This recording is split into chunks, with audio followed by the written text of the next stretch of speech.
All right, this is the beginning of part 3. Um, right now, all we're going to do is start cleaning up the engine block and the head surfaces. We're just going to take a brass brush over them real quick, just to make sure all the rust is off, and they should be good to bolt up. I have a little gallon sprayer from Harbor Freight I use for my cleaning shit. But that right there, we'll pump it full of diesel, and we're going to stick it on all the oil ports in the front of the motor here. Because your oil pump came off down here. So you can stick it in there and blow back through the majority of the oil passages that way. Then we'll stick it in through the lifter holes and blow as much stuff in there as we can. Let it all drain down to the oil pan. Let the oil drain out, and then I got some acetone and my Sure Shot that I'm going to spray it all through and hopefully get the rest of the remnants of the diesel out of there. And hopefully that flushes it good enough. We'll flush down through the MDS solenoids, and it should be flushed good enough that it'll be all right. And like I said in the beginning, we're just going to run oil for maybe 100 miles, maybe 200 miles, and we'll change it back out just to try to catch the rest of it that's in there. But for this process, all we're going to use my die grinder with a brass wheel on it. Clean up the heads real quick. This will be the start of where we can reassemble it. So we're going to jump into it.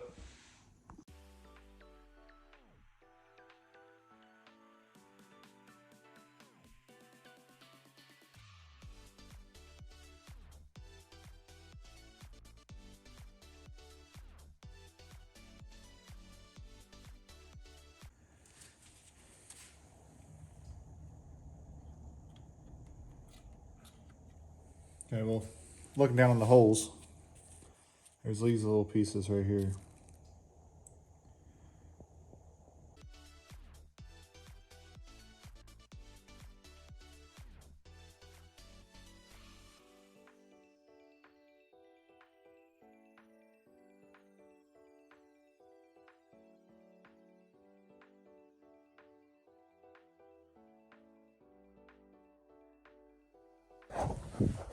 All right, so I just got done taking the catalytic converter off, which I knew I was gonna have to do. And then I held the headers up there where they're gonna go, just to get an idea on where this AFR gauge can go. So we're gonna drill that out, hold the bung up there, clean it all off, and I'll bring you guys back for that. But the cats are gonna have to come off either way. And I have a lot of 3-inch stainless tubing, so I may end up taking it back to the clamp and figuring out how to adapt it down. Not real sure yet, but we're definitely gonna have to get a flange to match up to that one then. All right, so I take it outside in my drill press and I drilled out the hole, but it couldn't make it no bigger because all my drill bits suck. So we're just gonna use a burr bit on the die grinder and just keep checking it.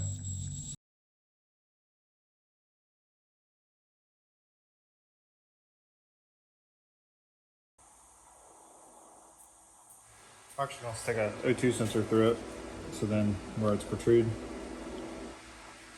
center it up so we make sure we're at the center of the hole decently enough to get a AFR gauge to go through it.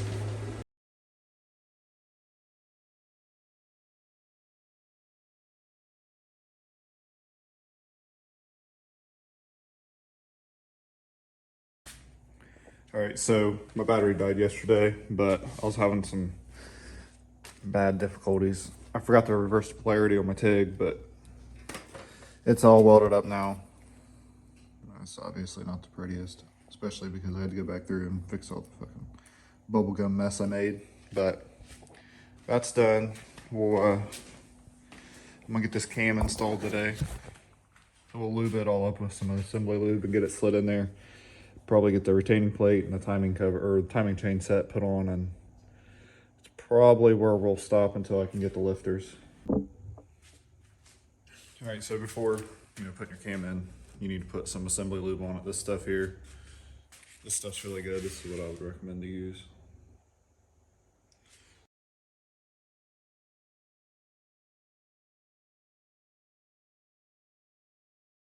And then when you get to this part here, you're gonna need a little more leverage, so just take a long bolt, stick it in the end of it.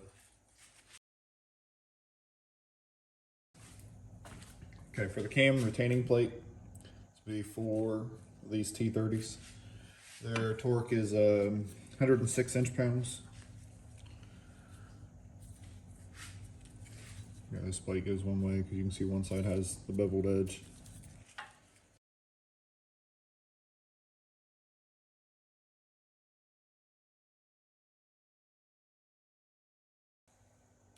Next, we'll take the phaser gear. We'll take it apart and put our limiter inside of it. So, come with a tool. You see that little bolt right there. Tool clamps on right here, out to the other edge. Twist it down, it holds that spring, because that spring in there is like a clock spring. Holds tension against it. You'll remove all the bolts except for one. And you'll spin this cam plate out, put the limiter inside of it, put it back. Boosted Motorsports has a really good video on it, so there ain't really no reason for me to redo it. So if you need help with it, just refer to his videos.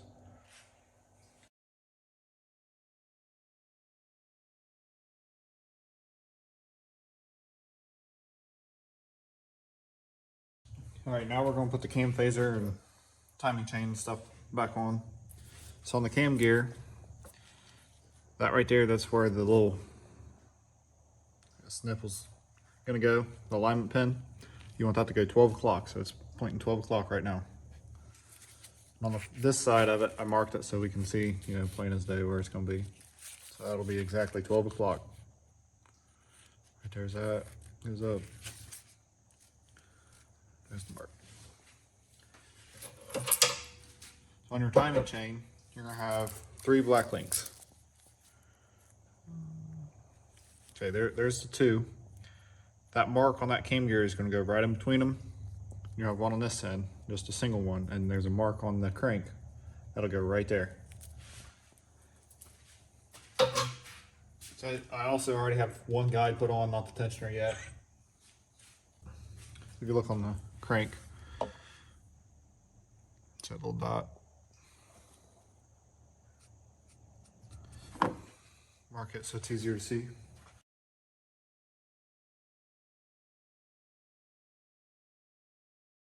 Now, take your tensioner, take a light, double check your marks. We're in between the 2 black lines there. And we're good down there. A little bit of oil around that O-ring down there.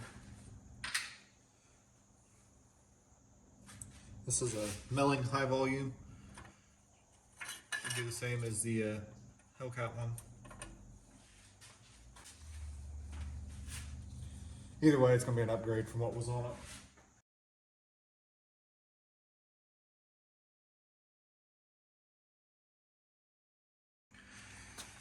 Okay, so there ain't enough clearance here and this won't rotate.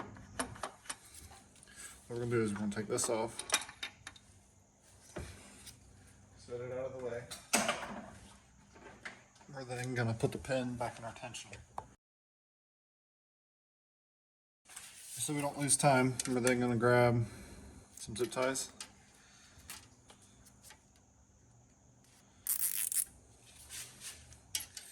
Loop them behind the chain. And we'll take that tensioner back off. Should allow us to put this back on and rotate it, just like that, which is all the room you're going to end up getting anyways.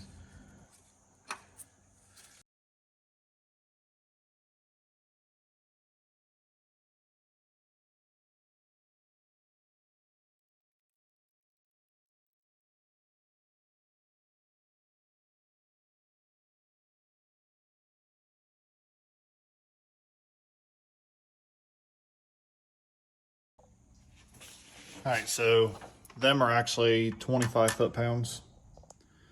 Torque them back down. These are 106, 106, 106. So we got the tensioner back on. We cut our zip tie.